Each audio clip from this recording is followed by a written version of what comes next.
and Rodion's be available for you tonight? PJ and Rody will be out, and Bren will make a decision between now and tip. Okay. For PJ, does it trace back to the ankle from that very first game, back in Boston, that left ankle soreness? Is that kind of a thing he's been fighting through, or is this new? No, I mean, I think he's had a little bit of ankle soreness, and I don't think it's anything new, or I think with tonight, with treatment, with taking care of himself, we anticipate that this should be very short term, but taking care of just that, his body in general is important, and the calf injury and the ankle and stuff. So I think he's in a good place as long as we stay on top of it all. Nate just said he wasn't sure if Clint Capella will play. He's warming up. Obviously, Trae Young is out. You've seen this Hawks team with them and without them. What I don't know. What kind of group do you see in this Hawks team, I guess, since you've seen various iterations, a couple different coaches? What kind of challenge do they present for you? Yeah, I mean, they've been playing great, over the last, I don't know what it's been, 6 weeks, 8 weeks. I think their record's reflective of how they're playing defensively, offensively. Bogdanovich being healthy, I think, has really helped them.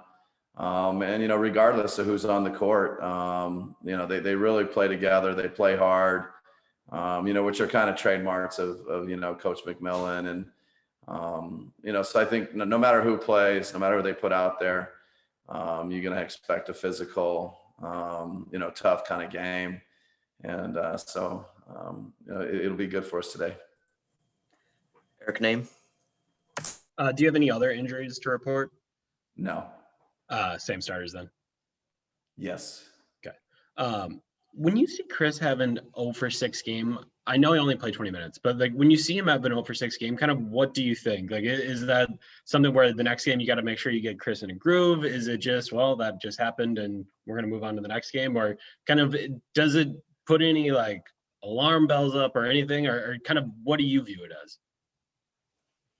Nothing. He'd probably go 6 for 6, and the law of averages, he'll be shooting 50% over his last 12 shots. So, he's just such a good player, and I think he just had a pretty amazing game on Thursday, and so he's been doing this for a long time. He and I've been together for a few years, so just expect him to have another really, really good game. He's just a great decision maker, player, and I put next to nothing on it.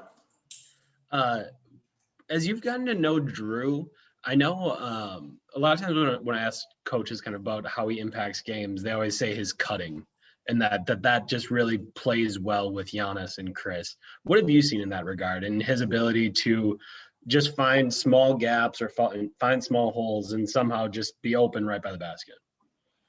Yeah, no, I mean, he certainly has a knack for finding the open spot, and it's some variation of just, we call it working the dunker, and, cutting and just working behind guys. And Giannis and Chris create so much attention, and, he just has a knack, and it's been a big part of, kind of our evolution. And, and he kind of, he embraces it, and, and he can finish down there, which is huge. And he becomes a quarterback down there. So he's certainly got a good feel. It's when you talk about IQ, that's one of the things that you can work on and you can teach to some degree, but the timing and the understanding, some of it just comes kind of inherently. Zach Klein with Channel 2 in Atlanta. Coach, good seeing you. Before he got hurt, Clint was north of 20 and 20 in 2 out of his last 3 games. When you mentioned defensive players of the year, obviously you have your guy, Bam's always mentioned, but do you think Clint's kind of an underrated defensive player? And if so, I guess what part of his game, troubles opponents defensively?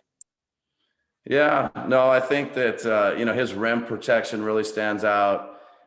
He's got great timing. He's got a great knack for, blocking shots, and really just, I think people become a little bit hesitant attacking the basket, playing around the rim. And then, defensive rebounding is a huge part of finishing a possession.